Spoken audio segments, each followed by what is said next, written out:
शांति। आज 29 नवंबर 2023 के परमात्मा पिता के मधुर महावाक्य सुनते हैं हमारी उन्नति के लिए।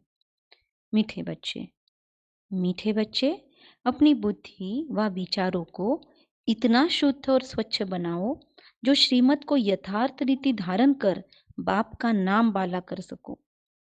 मीठे बच्चे अपनी बुद्धि व विचारों को इतना शुद्ध और स्वच्छ बनाओ जो श्रीमत को यथार्थ रीति मतलब जैसे बाबा चाहता है कि हम समझे उसका समझाया हुआ ज्ञान, केवल शब्दों को नहीं, केवल ऊपरी तौर पर रट्टा मार लेना नहीं, केवल ऊपरी तौर पर सारांश वरदान धारणा ये वापिस रिपीट करने के लिए लर्न नहीं करना है, लेकिन उसके साथ उसका यथा अर्थ जो सही उसके मायने हैं, उसका एप्लीकेशन लाइफ में कहाँ करना है, उसको यूज कहाँ करना है, उस ज्ञान को जीवन में कैसे लाना है, उसका हम स्वरूप कैसे बन सके, उसे कहते हैं श्रीमत को यथार्थ रीति खुद में धारण कर लेना।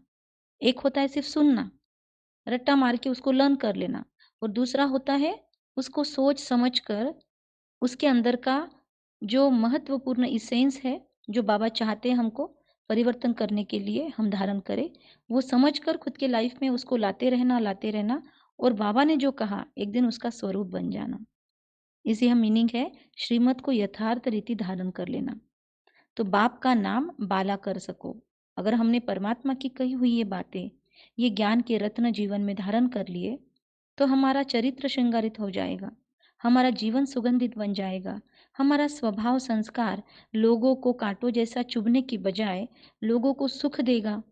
हम कांटे से फूल बन जाएंगे, तो इससे लोगों को भी खुशी होगी, दूसरी आत्माओं को भी हमसे, हमारे व्यवहार से, हम उनके ज़िंदगी में हैं, हम उनके रिश्तों में हैं, हम उनके साथ व्यवहार करते हैं, तो अगर उनको हमसे खुशी मिल रही है, अगर उनको हमसे कुछ प्राप्ति हो रही है सकारात्मक रीति से, तो ऑटोमेटिकली वो भगवान का धन्यवाद मानेंगे कि वाह आपने इतनी सुंदर आत्माएं रची है, या वाह आपके बच्चे कितना श्रेष्ठ चरित्र वाले हैं, कितना श्रेष्ठ स्वभाव संस्कार वाले हैं।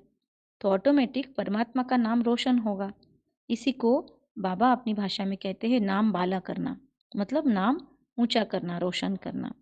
तो बहुत सुंदर यह मुरली का सार है। इसके सार का स्वरूप बन जाएंगे हम। अपनी बुद्धि और विचारों को इतना शुद्ध और स्वच्छ बनाएं जो श्रीमत को हम यथा अर्थ रीति जीवन में धारण कर शिव पिता का नाम रोशन कर सके। बच्चों की कौन सी अवस्था ही बाप का शो करेगी? सोचे कि हम कैसे रहेंगे तो हमसे भगवान प्रत्यक्ष होगा, सच में हम में रब दिखने लगेगा। उत्तर, जब बच्चों की निरंतर हर्षित मुख अचल अडोल स्थिर और मस्त अवस्था बने। कितने सुंदर महावाक्य है ये अंडरलाइन करके रखने हैं हमें अपने डायरी में, अपने मोबाइल में इसको वॉलपेपर बना के रख ले, अपने पीसी लैपटॉप जहाँ पर भी हम काम करते हैं जिससे हमको रिमाइंडर्स मिलते हैं, वहाँ पर इन्हें बड़े बड़े अक्षरों में चिपका देना चाहिए कि मैं परमात्मा का बच्चा, निरंतर हर्षित मुख, अचल अडोल स्थिर और मस्त अवस्था वाला। मुझे परमात्मा का नाम रोशन करना है और मेरी अवस्था बाप का शो कर रही है। तो जैसे आपको ये मोटिवेट कर रहा हो शब्द, वैसे लिख ले। जब बच्चों की निरंतर हर्षित मुख अचल अडोल स्थिर और मस्त अवस्था बने, तब बाप का शो कर सके। चेहरा हमेशा खुशनुमा, कोई स्ट्रेस की लकीरें नहीं चेहरे पर, और वो भी कभी कभी नहीं, मुरली सुनते हुए योग करते हुए नहीं, या बीकेस के साथ या अच्छे परिवार के साथ रहते हुए नहीं, जिनके साथ हमारी नहीं बनती वहाँ पर भी, जिस माहौल में बहुत स्ट्रेस का लेवल है उस माहौल में भी हम हर्षित मुख, और निरंतर जिसमें अंतर ही ना पड़े अखंड हर्षित मुख, ये सुंदर अवस्था बाबा हमारी चाहते हैं। अचल और अडोल, कोई भी जीवन में परिस्थिति आ जाए हम अचल चलायमान नहीं होने वाले, अडोल हमारी अवस्था को कोई हिला डुला न सके, हम स्थिर रहे अपनी धारणाओं पर, अपने स्वभाव संस्कार के, अपने वैल्यूज़ के सात्विकता पर हम अडोल रहे, हमें कभी भी वैल्यूज़ के साथ कॉम्प्रोमाइज़ न करना पड़े, मूल्यों के साथ हमको कहीं पर भी एडजस्टमेंट ना करना पड़े, मूल्यों को छोड़कर हम कभी भी शॉर्टकट ना अपनाएं, तो उसे कहते हैं अचल और अडोल अवस्था। स्थिर और मस्त अवस्था बने। स्थिर मतलब स्थैर्यम, हर परिस्थिति में स्टेबल, साक्षी, और मस्त अवस्था, कि हमको देखकर लगे किसी को कि वाह कितना चेहरा खिला हुआ है, क्या रेडियंस है इनके चेहरे पे। तो बाबा कहते हैं वही बच्चे अपनी अवस्था के द्वारा, मन की अवस्था शरीर से भी रिफ्लेक्ट होती है, वही बाप का शो कर सकेंगे।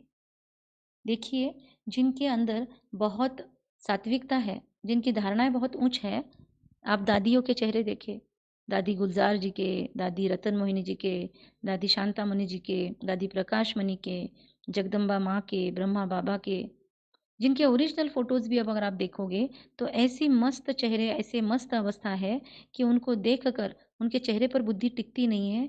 हमें कहीं और दुनिया का अनुभव होता है कि हम बहुत शांति वाले, सुकून वाले दुनिया में पहुंच गए हैं। उनके चित्र भी इतनी सेवा कर रहे हैं। उनके लाइव क्लासेस जब हम सुनते थे माउंट आबू में, मधुबन में, या आमने सामने, तो इतनी पावरफुल अवस्था उन आत्माओं की। हम आत्माएं भी उनको देख देख कर उनकी विशेषताएं खुद में एक्सेप्ट कर ले। ऐसी एक रस अवस्था वाले होशियार बच्चे ही यथार्थ रीति सबको बाप का परिचय दे सकते हैं। बाबा उनको होशियार कहते हैं, जो अपने जीवन में बाबा के कहे ज्ञान को धारण कर सके, वो ही एक रस अवस्था वाले, एक रस, एक बाप के रस में, एक परमात्मा पिता के प्यार के रस में, उनके शक्तियों के, सद्गुणों के रस में रममान रहने वाले एक रस। और ऐसी अवस्था वाले होशियार बच्चे ही यथार्थ रीति सबको बाप का परिचय दे सकते हैं, क्योंकि उन्होंने खुद ने एक्सपीरियंस किया है। सब कुछ जो बाबा ने जिंदगी के लिए बताए हैं वो मूल्य जीवन में धारण किए हैं। क्या क्या प्रॉब्लम्स आते हैं, क्या क्या कठिनाइयाँ आती है, वो सब उन्होंने पार करके उसको जीत लिया है। तो इसीलिए उनको बाबा कहते हैं अवस्था। और वो बच्चे होशियार, और वो अच्छी रीति बाप का परिचय दे सकते हैं। तो हमें अपने आप को ऐसा काबिल ज़रूर बनाना है। गीत, मरना तेरी गली में, जीना तेरी गली में, मिट जाएगी हमारी दुनिया तेरी गली में। ये गीत शब्दशाह न लेते हुए इसके अंदर का भावार्थ समझेंगे। प्रैक्टिकल में कोई मर नहीं जाना है, शरीर छोड़कर भाग नहीं जाना है हमको। मरना तेरी गली में मतलब हम परमात्मा के लिए कुछ भी कर गुजरे, ऐसे हम परमात्मा पर फिदा हो चुके हैं कि अब वो जो भी कहे, चाहे प्यार करे या ठुकराए, हम उनका दर न छोड़े। हम सब कुछ, चलना फिरना, उठना बैठना, खाना पीना, बिजनेस जाए, घर के कामकाज करे, हर वक्त वो परमात्मा हमारे जहन में हो। तो वो अवस्था, मरना तेरी गली में, जीना तेरी गली में, मिट जाएगी हमारी दुनिया तेरी गली में। अच्छा, तो आज परमात्मा ने हमको इतने सुंदर सुंदर सार भरे महावाक्य सुनाए, वो भी हम कुछ सुनते हैं। हाइलाइटेड पॉइंट्स कि परमपिता परमात्मा ने ही आकर देवी देवता धर्म की स्थापना के लिए सहज राजयोग और ज्ञान सिखलाया है। परमात्मा आज हमको टीचर बनकर पढ़ा रहे हैं यह राजयोग, जिससे हम देवी देवता बनेंगे। लेकिन वह ज्ञान आज दुनिया में से लोप है। आज बहुत सारे शास्त्र, पुराण, वेद है जो सारे हमारी तक्षशिला या अन्य यूनिवर्सिटी जो पहले थी वो जलाने के बाद बचे हैं, उतने शास्त्र हमारे पास है। लेकिन परमात्मा का दिया ये सुंदर राजयोग, उसका कुछ भी हमारे पास अभी पूर्ण रीति से नहीं है। तो इसलिए परमात्मा कहते हैं वो सहज राजयोग अभी प्राय लोप है। गोले के चित्र पर सिद्ध करना है। गोला मतलब सृष्टि चक्र का एक चित्र है 7 डेज के कोर्स के अंदर, जिसके ऊपर श्री कृष्ण बैठे हुए हैं मुरली बजाते हुए। दूसरा एक गोले का चित्र है जिसमें श्री कृष्ण छोटे बालक के रूप में है। उनके एक हाथ में स्वर्ग का चित्र है और उनके पैर जो है वो नर्क को लात मार रहे हैं। उनके चेहरा जिधर है उधर पूरा अबंडेंस ही अबंडेंस है। तो वो एक गोले का चित्र है। और एक गोले का चित्र है जिसमें सृष्टि चक्र बनाया हुआ है 5 युगों वाला। तो परमात्मा कहते हैं, उसमें से अब देखते हैं कौन सा गोला परमात्मा याद कर रहे हैं, कि उस चित्र पर सिद्ध करना है कि गीता पारलौकिक परमपिता परमात्मा ज्ञान सागर ने सुनाई। किसी देहधारी की कैपेसिटी नहीं कि वो इतना सुंदर श्रेष्ठ ज्ञान जो जीवन को परिवर्तन कर दे सुना सके। जो इस जन्म मृत्यु से परे है वो, और जो ज्ञान का महासागर है, वही हमको ये सुंदर गहन ज्ञान सुना सकते हैं। परमात्मा जो परलोक में रहने वाला है, परम धाम को परलोक कहते हैं। यहाँ पर इस लोक में रहते हैं, इसको मृत्यु लोक या फिर इस दुनिया को साकार मनुष्य सृष्टि भी या साकार मनुष्य लोक भी कहते हैं। और बीच वाला जो लोक है जहाँ पर ब्रह्मापुरी, विष्णुपुरी, शंकरपुरी दिखाई जाती है, सूक्ष्म वतन, बगैर शरीर के फरिश्ता शरीर में जहाँ रहते हैं, उसे कहते हैं अलौकिक दुनिया, या उसके परे वाली जो दुनिया है उसे कहेंगे पारलौकिक दुनिया। लौकिक, अलौकिक, पारलौकिक। तो परमात्मा कहते हैं उस परम पिता परमात्मा जो पारलोक में रहने वाला है, उसी ने यह ज्ञान सागर ने यह गीता सुनाई। श्री कृष्ण जी की महिमा तो और है और परम पिता शिव की महिमा और है। दोनों की महिमा पर ध्यान भी देना चाहिए कि श्री कृष्ण जी ने क्या सुनाया और परमात्मा ने क्या सुनाया। श्री कृष्ण जी ने क्या किया इस दुनिया में आके और परमात्मा ने क्या किया। तो इन दोनों पर बैठकर हमने खुद के पास नोट्स ज़रूर निकालने चाहिए, तभी हम दूसरों को समझा सकेंगे। दोनों की महिमा क्या क्या है, स्पेशलिटीज़ क्या क्या है, इस पे भी सोचना चाहिए हमें।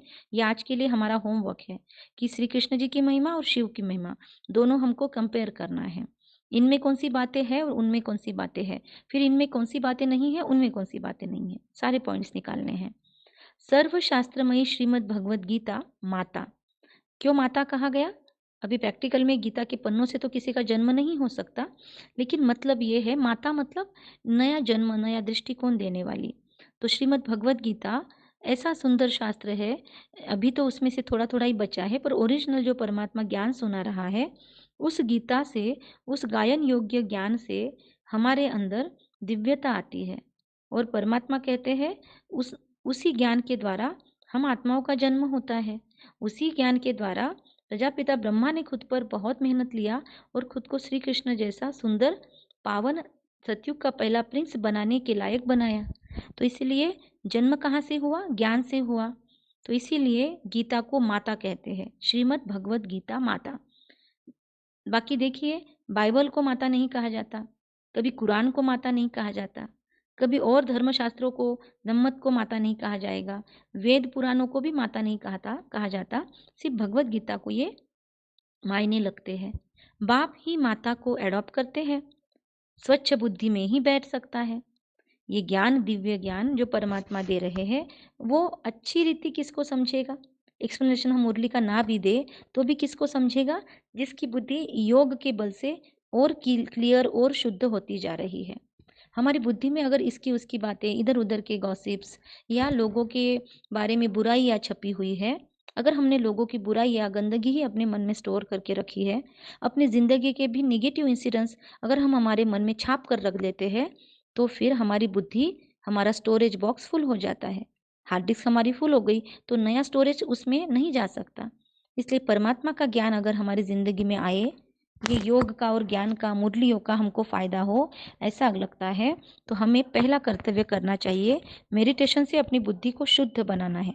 थोड़ा थोड़ा क्यों न सही, दिन भर में समय निकालना है और बार बार अपने मन और बुद्धि को निराकार ज्योतिर्बिंदु परमात्मा पिता से कनेक्ट करना है।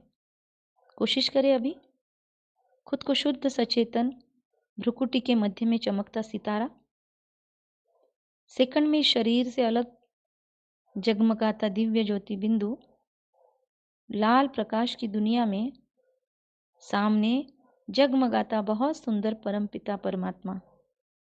वो सुंदर ज्योति बिंदु, उनसे हमको बहुत बहुत दिव्य शक्तियां मिल रही है, बहुत पावन, शुद्ध, ऑरेंज, रेड कलर की किरणें आ रही है हम पर। गोल्डन ऑरेंज और गोल्डन रेड कलर की किरणें आ रही है। इन किरणों से मैं आत्मा एकदम धुल रही हूँ, शुद्ध हो रही हूँ। मेरे अंदर जो भी नकारात्मक संस्कार है, जो भी नकारात्मक वृत्तियाँ हैं, जो भी उन्नति कारक नहीं है, ऐसा जो भी मैंने इस बुद्धि के अंदर समा कर बसा कर रखा है, वो पूरी तरह से क्लीन हो रहा है। मेरी बुद्धि एकदम शुद्ध हो रही है। कनेक्ट हो जाए इस विचार से कि मेरी बुद्धि एकदम शुद्ध हो रही है। मैं शुद्ध हूँ, बुद्ध हूँ। मैं बहुत शुद्ध हूँ, बुद्ध हूँ, मतलब बुद्धिवान हूँ, बहुत शुद्ध हूँ। सेकंड में इस शरीर को अनुभव करें और वापस आ जाए। इस तरीके का अनुभव दिन भर में बार बार हमको करना है। तो इससे बहुत डिफरेंस, आप लगातार ये करोगे तो आप रोज़ खुद को चेक करते करते जाओगे, तो 1 हफ्ते में, 2 हफ्ते में आपको खुद के अवस्था में, स्टेट ऑफ माइंड में डिफरेंस महसूस होगा। मन की शांति की अवस्था में भी डिफरेंस महसूस होगा। फिर हर बात में हम कैसे रिएक्ट करते हैं, उसमें भी डिफरेंस महसूस होगा। पहले से आप बदले-बदले से रहोगे और ऐसे करते-करते रोज़ अगर करते रहे, तो कुछ समय के बाद हमें अपने स्वभाव संस्कार में, बिहेवियर में एक परिवर्तन ज़रूर नज़र आएगा। तो ये स्वच्छ बुद्धि ही परमात्मा कहते हैं सबसे महत्वपूर्ण चीज़ है, जिसमें परमात्मा का ज्ञान बैठ सकता है। जितना हम खुद पे मेहनत करेंगे, उतना बुद्धि शुद्ध होगी। जितना बुद्धि शुद्ध होगी, उतना ज्ञान बैठेगा। जितना बुद्धि में ज्ञान बैठेगा, उतना और वो धारण होगा और हम शुद्ध होते रहेंगे। तो ये लगातार की प्रक्रिया चलती रहेगी। जो श्रीमत पर नहीं चलते, उनको धारणा नहीं हो सकती। कैसे होगी? मनुष्य तो सर्वव्यापी कह देते हैं, व ब्रह्म तत्व कह देते हैं, व सागर कह देते हैं। परमात्मा के बारे में पूछेंगे तो पूरा ज्ञान न होने के कारण या तो कहेंगे सर्वव्यापी, या कहेंगे ब्रह्म तत्व, या फिर कहेंगे सागर। तो तीनों भी चीजें तो सही नहीं है। परमात्मा कहते हैं, जो आया सो कह देते हैं, लेकिन अर्थ नहीं समझते। सागर क्यों कहा गया, वो भी नहीं समझा। सर्वव्यापी कहा तो आप में, मुझ में, इधर उधर सब तरफ हो गया, तो भी नहीं उसका अर्थ निकला। या फिर ब्रह्म तत्व कह देते हैं, तो फिर तो तत्वों में ही मिला दिया उन्हें। जो ब्रह्म तत्व या सभी तत्वों के परे है, और जो सभी तत्वों को रचने वाला रचयिता है, उस परम पुरुष को प्रकृति में मिक्स कर दिया ब्रह्म तत्व कह के। तो इसलिए जो आया सो कह देते हैं बिगर अर्थ।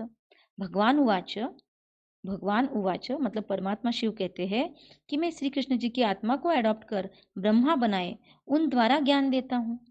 वह फिर इस सहज राजयोग से फर्स्ट प्रिंस सतयुग के बन जाते हैं।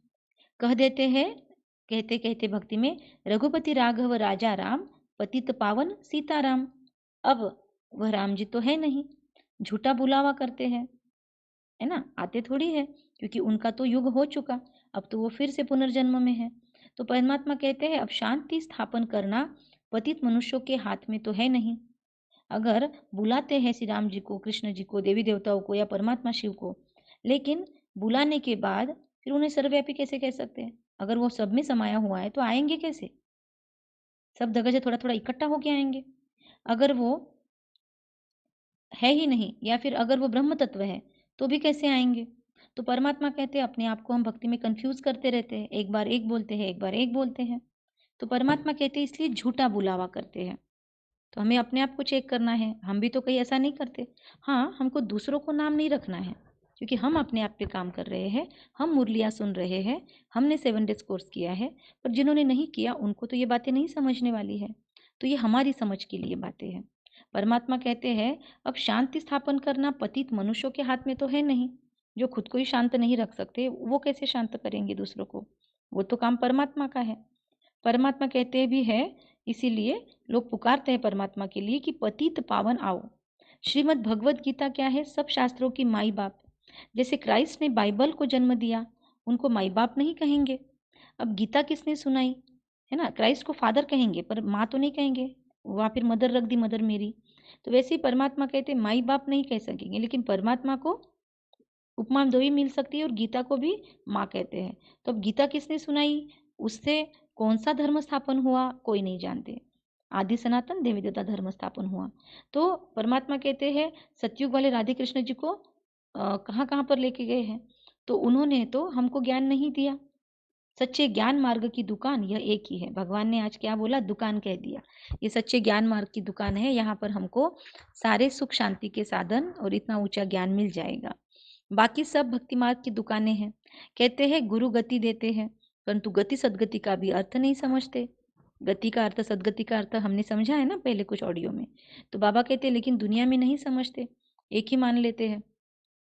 प्रवृत्ति मार्ग वालों की सदगति होती है, ये सबसे महत्वपूर्ण पॉइंट है। संन्यास धर्म वाले सोचते हैं कि प्रवृत्ति धर्म वाले सिर्फ हमसे कथा सुने, और कुछ समय में ऐसे प्रवृत्ति वालों को बांध कर भी रखा था कि आप नहीं पढ़ सकते, आपको ब्राह्मण को जरूर बुलाना है, आपको किसी पंडित को ही जरूर बुलाना है, खुद से नहीं पढ़ना है। ऐसे भी भ्रांतियां डालकर रखी थी। लेकिन परमात्मा कहते हैं, सदगति होती भी किसकी है? सिर्फ प्रवृत्ति मार्ग वालों की, है ना। पति पत्नी बच्चे सब घर में रहते हैं, पूरा गृहस्थ संभालते हैं और खुद पे काम करते हैं। इसको कहते हैं सही कुरुक्षेत्र में हमें अपने आप से, अपने स्वभाव संस्कार से युद्ध करके अपने आप पर जीत पानी है। अगर हम सब कुछ छोड़कर जंगलों में भाग जाते हैं तो वहाँ पर तो कोई है ही नहीं सामने, तो हम किससे अपने आप को बचाए। वहाँ पर तो कुछ है ही नहीं चैलेंजेस जो हमको पुरुषार्थ करना पड़े। सही पुरुषार्थ, सही मेहनत तो गृहस्थ व्यवहार में है। सब कुछ छोड़कर जाने के बाद तो सब कुछ इजी है। तो परमात्मा कहते हैं इसीलिए ऊंचा पद और सदगति किसको मिलती है? परमात्मा कहते हैं सदगति केवल प्रवृत्ति मार्ग वालों को मिलती है। और एक चीज, सदगति मतलब सतयुग में जाने का मौका, और सतयुग में तो श्री लक्ष्मी और श्री नारायण तो युगल रूप में है। तो इसीलिए घर गृहस्थ वालों को, कपल्स को ये बहुत अच्छा मौका है। इसीलिए पति पत्नी दोनों यह ज्ञान उठाए तो कितना सुंदर घर का माहौल हो सकता है। परमात्मा कहते हैं, मनुष्य कहते हैं तीन धर्मों की टांगों पर सृष्टि खड़ी है। कोई कहते हैं बैल का एक सींग टूट गया, एक सिर पर है। कोई कहते हैं तीन टांगों पर धर्मों की, तीन टांगों पर सृष्टि खड़ी है, एक धर्म है नहीं। अब वो धर्म कौन सा नहीं है? वो आदि सनातन देवी देवता धर्म है। तो परमात्मा आगे कहते हैं एक देवता धर्म की टांग टूटी हुई है, इसीलिए हिलते रहते हैं बीच बीच में, किसी को अपना बेस ही नहीं पता। तो पहले एक धर्म रहता है जिसको अद्वैत कहा जाता है। द्वैत मतलब दो, अद्वैत मतलब जहाँ पर कोई दुभाव नहीं है, कोई दो राय नहीं है। एक धर्म, एक राज्य, एक भाषा, एक क्षत्रिय राज्य होता है सतयुग में। वहाँ पर प्रजासत्ताक राज्य भी नहीं है, प्रजा का प्रजा पर राज्य। वहाँ पर केवल श्री लक्ष्मी नारायण का राज्य चलता है और आपस में बहुत प्यार से रहते हैं, तो दूसरे किसी की ज़रूरत नहीं है। यहाँ पर एक के साथ अनेक राजाएं हैं, एक दूसरे का राज्य छीनने की कोशिशें करते हैं। एक के साथ अनेक पॉलिटिशियंस हैं, एक पार्टी दूसरे पर हमेशा छिटाकशी करते रहेगी। तो इसलिए दुख है, अशांति है। लेकिन सतयुग में एक ही होगा।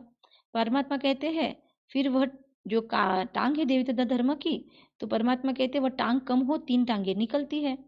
जब देवी देवता धर्म की टांग होती है तब बाकी तीन टांगे होती है क्या? सोचने की बात है। जब देवी देवता धर्म खत्म हो जाता है सतयुग और त्रेता युग में, उसके बाद द्वापर युग से सारे धर्म जन्मते हैं। तो एक्चुअली चारों टांगे एक साथ कभी भी होती ही नहीं है। और जब ये देवी देवता धर्म की या सतयुग की टांग फिर से परमात्मा लाने लगाते हैं तो फिर वो तीनों टांगे निकल जाती है, क्योंकि सब धर्मों से परे एक ही धर्म की स्थापना परमात्मा करते। सारे धर्मों की आत्माओं को परमात्मा एक छत्र ला लेते हैं। इसलिए आज पूरे विश्व भर में 144 देशों में परमात्मा के इस यज्ञ की 8,500 से भी अधिक ब्रांचेस है। 46,000 से ज़्यादा बहनें आज इस यज्ञ में समर्पित है, अपना जीवन दिए हुए हैं। लाखों से ज़्यादा गृहस्थ में रहने वाले बच्चे इसके स्टूडेंट्स हैं। तो इतना विश्व व्यापक स्तर पर परमात्मा अपना जो कार्य कर रहे हैं, इसका कारण है परमात्मा एक धर्म एक राज्य की स्थापना करने जा रहा है। अलग अलग देशों में तो अलग अलग धर्म है, लेकिन वो सब भी अब एक छत्र के नीचे आ रहे हैं। परमात्मा कहते हैं, ये बहुत सुंदर बात हमको आज समझने की है कि जब एक टांग होती है तब तीनें नहीं होती, और तीनों टांग होती है तब एक नहीं होती है, वो निकल जाती है। परमात्मा कहते हैं कि कुछ भी ताकत नहीं रहती है, तीन टांगे होकर भी कुछ भी ताकत नहीं, और अकेला देवी देवता धर्म में कितनी ताकत होती है।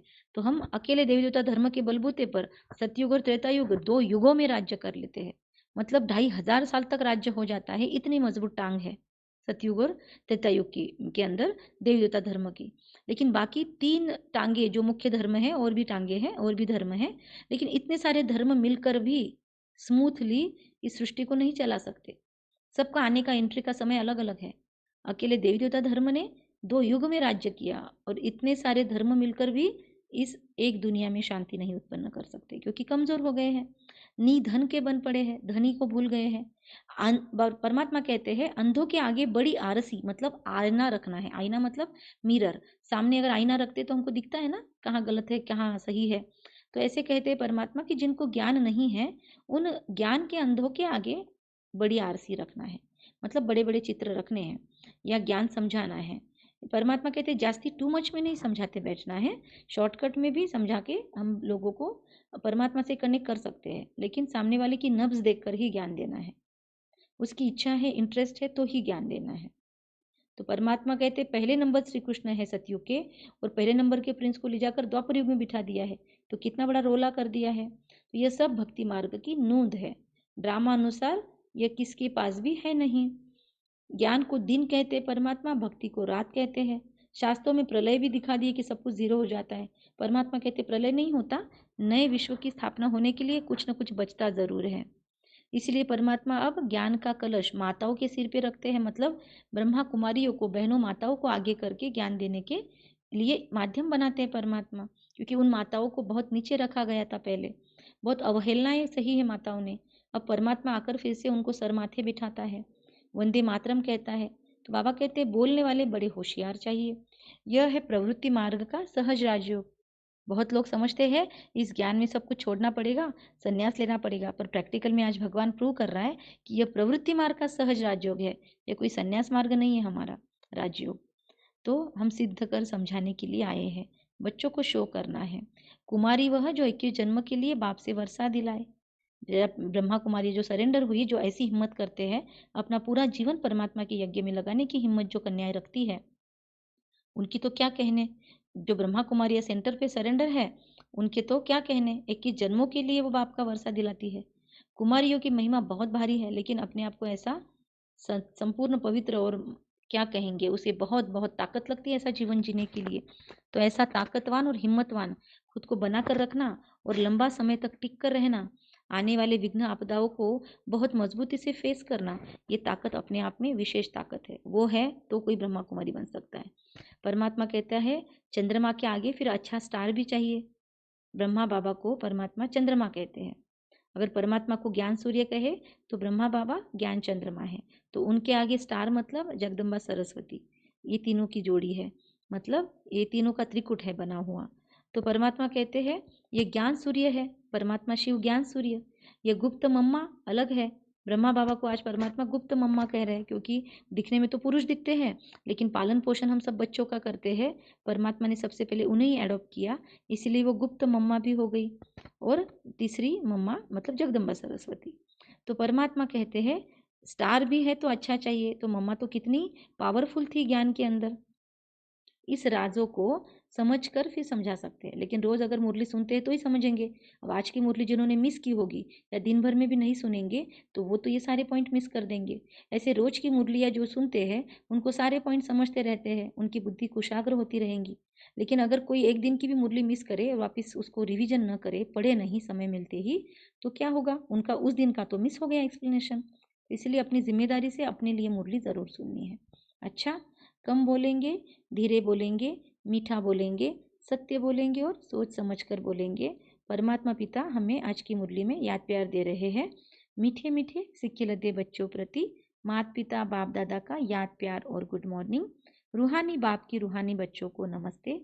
हम रूहानी बच्चों की रूहानी माता पिता बाप दादा को याद प्यार, गुड मॉर्निंग और नमस्ते नमस्ते। वाह बाबा वाह, शुक्रिया बाबा शुक्रिया, इतनी सुंदर मुरली हमको रोज रोज आकर पढ़ाने के लिए। वाह ड्रामा वाह, और वाह मुझ आत्मा का इस ड्रामा में श्रेष्ठ से श्रेष्ठ भाग्य वाह। धारणा या फिर से रिवीजन करने वाली बातें थी। अपनी अवस्था मस्त अचल अलोड़ बनाकर हमेशा हर्षित मुख रहना है और परमात्मा का शो करना है अपनी अवस्था बनाकर, और भगवान को सिद्ध करना है। आज परमात्मा का ब्लेसिंग है, स्मृति स्वरूप बनकर विस्मृति वालों को स्मृति दिलाने वाले सच्चे सेवाधारी भव। स्मृति स्वरूप बन विस्मृति वालों को स्मृति दिलाने वाले सच्चे थे सेवाधारी भव। कल के वरदान से कनेक्टेड है। स्मृति पर मतलब हमारे मेमोरी में, हमारी यादों में क्या होना चाहिए, परमात्मा। तो वैसा बनकर जिसके यादों में परमात्मा समाया हुआ है, ऐसा स्मृति स्वरूप बनकर जो भूल गए हैं परमात्मा को, उन विस्मृति वालों को भी परमात्मा की याद दिलाने वाले सच्चे सेवाधारी भव। तो इसको खुद के साथ जोड़ के फिर से सुनेंगे। मैं आत्मा स्मृति स्वरूप बन विस्मृति वालों को स्मृति दिलाने वाली सच्ची सेवाधारी हूँ। इस तरीके से आप रोज के वरदान से खुद के लिए एक एफर्मेशन क्रिएट कर सकते हैं। वरदान का डिटेल है, अपने स्मृति स्वरूप फीचर द्वारा औरों को स्मृति स्वरूप बनाना, यही सच्ची सेवा है। आपके फीचर्स औरों को स्मृति दिला दे कि मैं आत्मा हूँ। मस्तक में देखे कि चमकती हुई आत्मा व मणि को। ऐसी अवस्था हमको बनानी है कि हमको देखने के बाद लोगों को हमारा शरीर नाक नक्श कुछ दिखाई ना दे, बस हमको देखकर उनको महसूस हो कि ये पावरफुल आत्मा है, और उनको खुद को भी महसूस हो कि हम भी आत्मा है, वो खुद के शरीर का भी भान भूल जाए। ऐसी सुंदर अवस्था हमको बनानी है। आपके फीचर्स औरों को स्मृति दिला दे कि मैं आत्मा हूँ। मस्तक में देखे कि चमकती हुई आत्मा व मणि को ही देखे। जैसे सांप की मणि को देख करके सांप की तरफ कोई का ध्यान नहीं जाता, ऐसे अविनाशी चमकती हुई मणि को देख देह का भान भूल जाए, अटेंशन स्वतः आत्मा की तरफ जाए, किसी को हमारे देह की तरफ आकर्षण जाए ही नहीं, ऐसी अवस्था बनानी है। बाबा कहते हैं विस्मृति वालों को भी स्मृति आ जाए, तब कहेंगे हमें सच्ची सेवादारी। अगर हम ऐसी सेवा कर रहे हैं तो उसे कहेंगे सच्ची सेवा। स्लोगन, अवगुण धारण करने वाली बुद्धि का नाश कर सतो प्रधान दिव्य बुद्धि धारण करो। हमारी बुद्धि किसी के अवगुणों को देखकर भी उसको एब्जॉर्ब न करे, इग्नोर मार दे, और हम औरों के सद्गुणों को ही हमेशा धारण करें। तो ऐसी बुद्धि हो हमारी। अवगुण धारण करने वाली बुद्धि का नाश कैसे करेंगे? सद्गुण धारण करने वाली बुद्धि को एक्टिवेट करके। तो क्या होगा? बाबा कहते सतो प्रधान और दिव्य बुद्धि बन जाएगी हमारी। अच्छा, आज के लिए हम सोमान लेंगे, मैं सतो प्रधान बुद्धि दिव्य बुद्धि आत्मा हूँ। ओम शांति।